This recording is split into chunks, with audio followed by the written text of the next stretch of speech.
es un sentido de cumplimiento personal, lo que Abraham Maslow llamó actualización de uno mismo. Es decir, es una sensación de que se está volviendo en todo lo que es capaz de convertirse. Y ella siente que va en dirección de llenar todas sus posibilidades inherentes.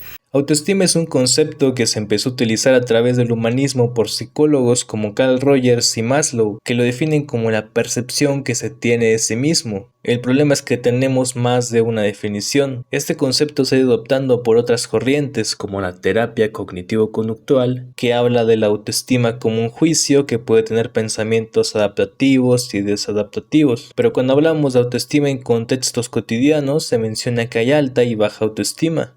Un niño siente que es lo más valioso en el mundo por el pensamiento egocéntrico, como lo menciona Piaget en su teoría del desarrollo, y conforme crece aprende que no lo es, que no solo su opinión, sus deseos o necesidades son importantes. De otro modo, si nos enfocáramos en vernos como valiosos, únicamente haríamos cosas en las que estuviéramos seguros que seremos reconocidos. Seríamos niños buscando aplausos y cumplidos todo el tiempo. Pero por alguna razón sentirnos valiosos es importante, y no solamente de niños sino también de adultos, sentirnos reconocidos en nuestra familia, en el trabajo, en una relación o por nuestros amigos. La intención de esto puede suponerse es que los niños entiendan que su vida es importante, y cuando lo hayan interiorizado, decir que si su vida es importante, entonces es importante prevalecerla, es importante sobrevivir. Parece que de esta forma es como funciona la pulsión de vida en psicoanálisis, o el eros, el impulso por mantenerse con vida y en consecuencia buscar preservar la especie. ¿Por qué creo que es un problema que haya más de una definición? Porque al menos por experiencia al realizar talleres no se recibe una capacitación para hablar del tema.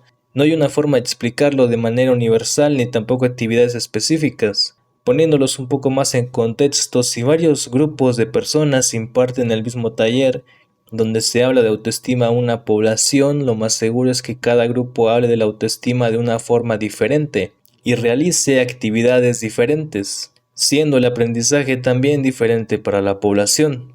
Pero las personas que se encargan de administrar que se impartan estos talleres asumen que todos saben a la perfección los temas de los que se van a hablar. Y al menos en mi carrera de psicología clínica no tuvimos una materia que se llamara autoestima o fundamentos de la autoestima. Tampoco lo vimos en ninguna clase. Se habla pero indirectamente. ¿Y por qué creo que no consiste en valorarse? Porque la palabra valor implica comparar. Porque de esa manera es posible decir si algo es valioso o no. Como por ejemplo cuando iniciaron los intercambios con monedas que al principio se usaban metales como la plata y el oro, no solo por ser brillantes sino porque eran difíciles de conseguir. Y esta exclusividad los hacía especiales a comparación de otros minerales. También podemos tomar medidas de otra manera, como decir que un animal es grande, pero ¿en relación a qué? Si dejamos este enunciado sin tener nada con qué comparar, pues realmente queda obsoleta esta afirmación. Pero si lo comparamos con otra especie, como decir que los elefantes son más grandes que los gatos, entonces podemos decir muchas más afirmaciones que simplemente decir es grande, como que la altura equivale a lo de 10 gatos. Pero volviendo al tema de la autoestima, si yo digo soy una persona valiosa, ¿soy valiosa en relación a qué? ¿O por qué lo sería? Todos somos igual de valiosos. Pues parece que en la antigüedad no todos tenían el mismo valor, como en la Edad Media donde existían las jerarquías, siendo esta una pirámide donde hay personas que tienen más valor que otras. ¿Y cómo se llegaba a tener valor o ser la persona más valiosa? Pues se necesitaba haber nacido en la familia del rey, es decir que por más que un campesino se esforzara nunca iba a llegar a serlo.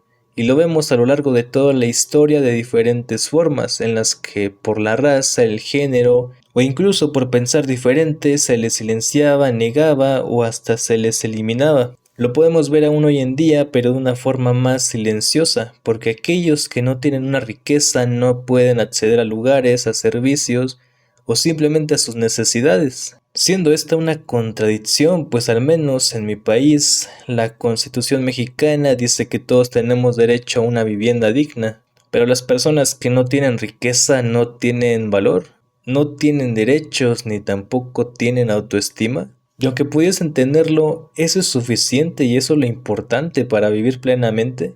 Probablemente hayas escuchado de que las redes sociales imponen una ideología de forma implícita, la cual es producir para valer o ser reconocido ante los demás para decir que se tiene valor. Y de esto mismo ha hablado Byung-Chul Han en su libro de la sociedad del cansancio, de la forma en que nos sometemos y explotamos para alcanzar ese tan anhelado valor. Y no precisamente un valor percibido, sino que nuestros recursos, nuestro alimento y necesidades sí dependen de eso, de trabajar.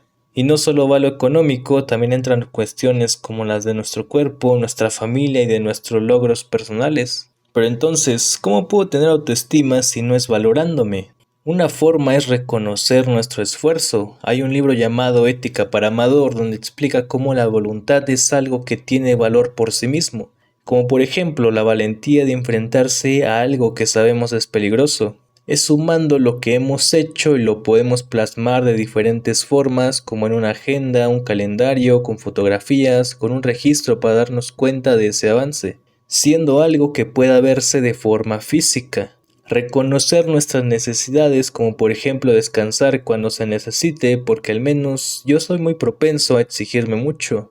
Recordar que tenemos el derecho a sentir plenitud, no solo saberlo, sino hacer cosas que nos hagan sentir eso, porque autoestima no se trata solo de pensamientos. Jordan Peterson también ha hablado del tema y menciona cómo la mayoría de la gente joven se percibe con menos valor. Esto debido a que se comparan con lo que han logrado hasta ahora.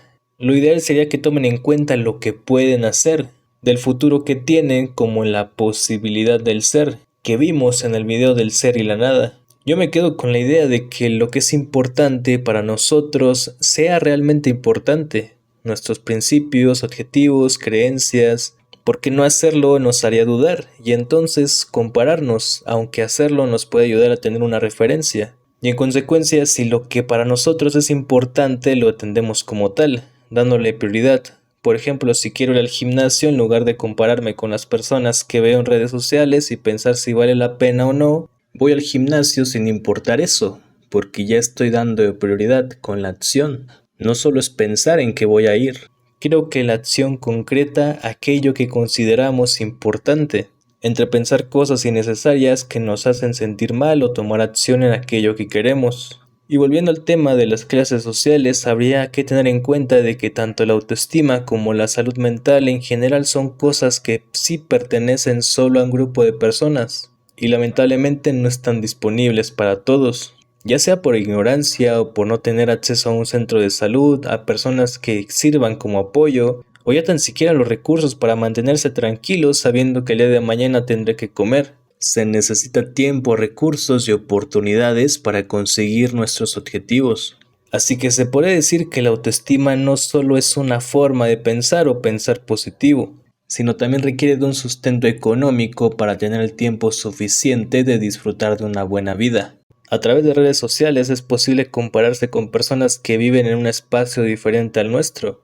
Como por ejemplo, los roles de género tienen diferentes atributos de valor en diferentes culturas.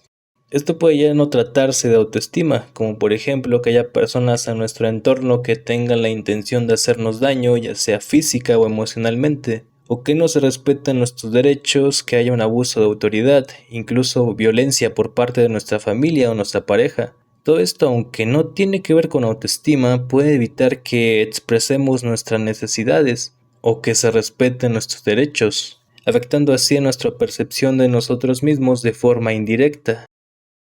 Es importante reconocer nuestros derechos y necesidades a pesar de que el entorno nos diga lo contrario, pero si esta situación es inevitable, lo ideal sería buscar ayuda, o también existe la protesta. Es innegable la influencia que puede tener el entorno en una persona, y que para decir que lo que hacemos es importante puede tener diferentes palabras para otras personas, como valor, dignidad, amor. La idea es que el significado de esa palabra sea algo que provoque una sensación, y no solo sean letras. Posiblemente una de las obras más conocidas sobre la autoestima es la de Nathaniel Branden, Los 6 pilares de la autoestima.